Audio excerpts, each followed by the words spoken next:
Praise the lord. ప్రభునేసుక్రీస్తు నామములో మీ అందరికీ వందనాలు. ఈ ఉదయకాల సమయంలో దేవుని యొక్క వాక్యాన్ని చదువుకుందాం. 91వ కీర్తన 7వ వచనం. నీ ప్రక్కన 1000 మంది పడినను, నీ కుడి ప్రక్కను 10,000 మంది కూలినను అపాయము నీ యొద్దకు రాదు. ఆమేన్. సర్వాధికారియు సర్వశక్తిమంతుడైన యేసుక్రీస్తు నామమున మీ అందరికీ శుభములు. అందరూ బాగున్నారా? మీరు అందరూ బాగుండాలని దేవుని సన్నిధిలో ప్రతిదినము మీ కొరకు ప్రార్థన చేస్తున్నాం. ఈ ఉదయకాల సమయంలో కీర్తన గ్రంథం నుండి ఒక చక్కటి అంశం మనం చదివాం. ఈ అంశం మనము చదివినప్పుడు మన హృదయంలో బలము, ధైర్యము, సంతోషము కలుగుచున్నది. ఎందుకంటే మన దేవుడు సర్వశక్తిమంతుడు.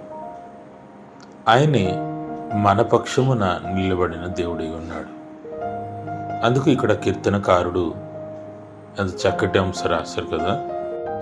పక్కనే 1000 మంది పడినను, కుడి పక్కనే 10,000 మంది కూలినను అపాయము నీ వద్దకు రాదు అన్నారు. ఎందుకు అపాయం రాదంటే మన దేవుడు మన కొరకు యుద్ధం చేస్తున్నాడు. ఆయన సర్వాధికారి ఉన్నాడు. ఆయన సర్వశక్తివంతుడై ఉన్నాడు. ఆయనకు అసాధ్యమైనది ఏమీ లేదు. ప్రియ దేవుని బిడ్డలారా, అటువంటి మహాదేవుణ్ణి దాటి వస్తేనే తప్ప మనల్ని ఎవరు ముట్టలేరు.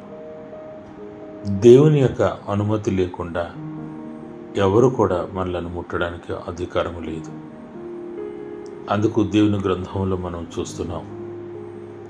ఇశ్రాయేల్ ప్రజలు కానాను స్వతంత్రించినప్పుడు ఏ రీతిగా యెరికోను జయిస్తారు.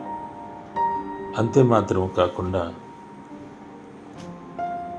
దేవుని యొక్క ప్రజలు యుద్ధానికి వెళ్ళే ముందు దేవుడు వారికి శక్తి ఇచ్చినప్పుడు వారు ఎలాగ జయించారు అదే మనము గమనిస్తాం. దేవుడు మన పక్షముగా ఉండగా మనం ఎప్పుడు కూడా ఓడిపోము. మనం ఎప్పుడు జయిస్తూనే ముందుకెళ్తాం. నూతన నిబంధనలు మనము చూసినట్లయితే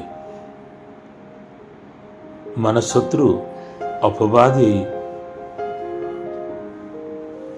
నూతన నిబంధనను బట్టి మనము ఆలోచించినట్లయితే మన శత్రు ఆ సాతాను సాతానిక క్రియలు, సాతాను శక్తులు మన మీద ఏమి చేయలేదు.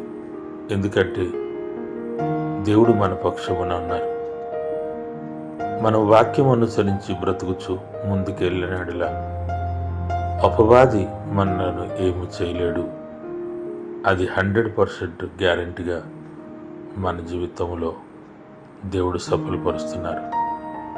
ప్రియ దేవుని బిడ్డలారా, అందుకు ఎంతోమంది విరోధులు ఉన్నా మనం భయపడడం అవసరం లేదు. అనేకులు మన జీవితమును నాశనం చేయాలని, రకరకాలుగా మనల్ని ఇబ్బంది పెట్టాలని చూసినప్పుడు మనం భయపడడం అవసరం లేదు. ఎందుకంటే దేవుడు కాపాడేవాడు. దేవుడు మన చుట్టూ ఉన్నాడు. ఆయన అంటారు కదా, మిమ్ములను ముట్టేవాడు నా కంటి పాపలకు ముట్టుచున్నాడు. ప్రియ దేవుని బిడ్డలారా, ఎంతో ప్రేమించిన మన దేవుడు మనల్ని ఎప్పుడు కూడా విడిచిపెట్టరని విశ్వాసంతో ముందుకు సాగిపోదాం. నీవు ఏ సమస్యను బట్టి భయపడుతున్నావో కానీ ఆ సమస్యను బట్టి నువ్వు భయపడడం అవసరం లేదు. అది సాతాను చేత నిన్ను బలహీనపరచడానికి ప్రయత్నం చేస్తున్న శోధన అయి ఉండొచ్చు. అందుకు నీవు భయపడకుండా నా దేవుడు ఉన్నాడు, నా దేవుడు నడిపిస్తాడు, నా దేవుడు నాకు జయమిస్తాడు అని విశ్వాసముతో ముందుకు సాగిపోవాలి. ప్రార్థన. మహిమగల తండ్రి, నీకు స్తోత్రము. నీ సన్నిధికి మరొకసారి వస్తున్నావు. మా జీవితంలో నువ్వు మేలు చేసి నడిపిస్తున్నందుకు నీకు వందనాలు.